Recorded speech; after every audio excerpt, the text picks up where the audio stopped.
Lovely, thank you, Julia. And this all starts for me with Craig Ritchie 2 years ago saying, I'm going to buy you a stack of pancakes and then we're going to cure Alzheimer's disease. And I thought that's the most irresistible invitation I've ever had. And that's what brings me to you today. So my role is to talk about cognition. I just mean thinking. I'm going to talk about why I think we need to do a better job of screening cognition. I'm going to talk about a little bit about what I mean by cognition. I've got a very short clip I wanted to share with you before I get to the slide deck. Here we go. Things squirrels, aren't they? Right, now I just need to take your blood pressure. Okay.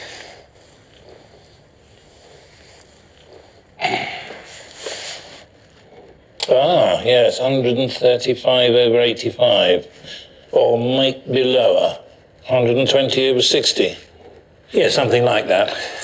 Nothing to worry about, probably. Shouldn't you use the squeezy pumpy machine? No, I never do. This method is proven to put me exactly in the sort of area where I need to be getting the sort of numbers I'd like to hear. Great. Would you like me to take another reading? Yes. And we're going to stop it there. So I want to make the proposition that when we go to see primary healthcare practitioners in the UK and we want to have our cognition evaluated, we usually get the blood pressure take that you saw the GP. And what we really need is a squeezy pumpy machine. Okay, so we need a squeezy pumpy machine for cognition. And the appeal for me of joining Scottish Brain Sciences is we have the expertise and the opportunity to come up with exactly that. Okay, so if you remember nothing else about what I say tonight, please just remember we need a squeezy pumpy machine for cognition. Okay, that's the key message. So why should we be concerned about cognition? Well, Professor Ritchie did a very good job of saying that Alzheimer's disease is a brain disease, and I completely agree with him. But the way we typically notice it coming on is we start to forget appointments, or people close to us will tell us that we've missed something or we mislaid keys. And we tend to think of it as a disorder of memory. But it's much more than that. And in the UK, where we call our clinics memory clinics, we probably bias people to come and see us because their memories aren't good.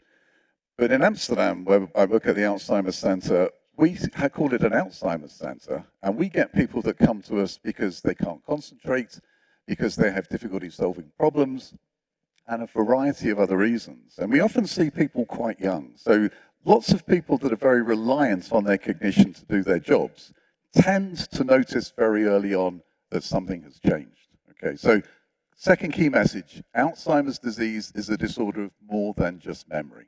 Okay, so the next thing I want to do is talk about cognition, and this slide's a helpful place to start. So episodic memory, the thing that is to do with your ability to remember an event. So I came to Edinburgh 40 years ago and I went to a Wham concert. And that's for me a very memorable event. Okay.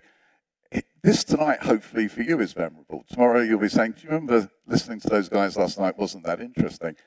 And that would be an event too. But if I read you a list of words and asked you to remember them, that's an event as well. Just not so interesting as the other two.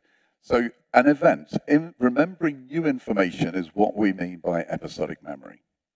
Working memory is the part of your cognition, your thinking, where you solve problems.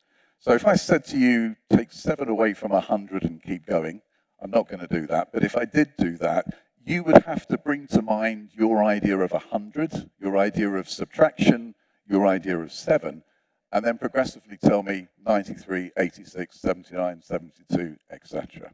Okay? Working memory, the part of your brain where you do problem solving. And attention is just a kind of a fancy name for concentration, okay? And clinically, what we do is we look at people and make sure that they're paying attention to us. I think that tells you it's a slightly effortful process. You have to pay attention. And I've got a couple hundred people looking at me at the moment, but I don't know if you're paying attention. You might well be thinking, I've got to get home and put the cooking on. What am I doing tomorrow? So trying to test attention just by looking at people turns out not always to be a very good idea. But we have other ways to do it that are much more efficient. Executive function. And if you ever want to embarrass a psychologist publicly, just ask them to define executive function. And then we kind of start waving a hand and we say, well, it's like, and then we give you a list about this long. And on that list, we say things like, it's your ability to plan ahead. It's your ability to develop a strategy. It's your ability to think outside the box. So these are the things that we mean by executive function. Praxis is your ability to operate meaningfully on your environment. So I've got a slide advancer, and this is my chance to act meaningfully on my environment by advancing the next slide when it's needed. And finally, language. This is essentially your ability to communicate with me and back to you. So it's your ability to understand what's said to you and your ability to make yourself understood. Okay. Now, there's a bit of musical differences between psychologists, but these are the things we generally tend to agree about as being the basis for cognition. And when we first see you in the very earliest stages of Alzheimer's disease, which we typically refer to as mild cognitive impairment, you can come and see us for a number of reasons. Sometimes it's difficulty concentrating, sometimes it's difficulty with memory. So get that other idea front and center. Alzheimer's disease is a disorder of memory and lots of other things as well. Okay, bit of practice, and on we go. So what does a good squeezy pumpy machine look like? Well, this is a good squeezy pumpy machine. It's a thermometer, it measures something very specific, and good cognitive tests have the same attributes as a thermometer.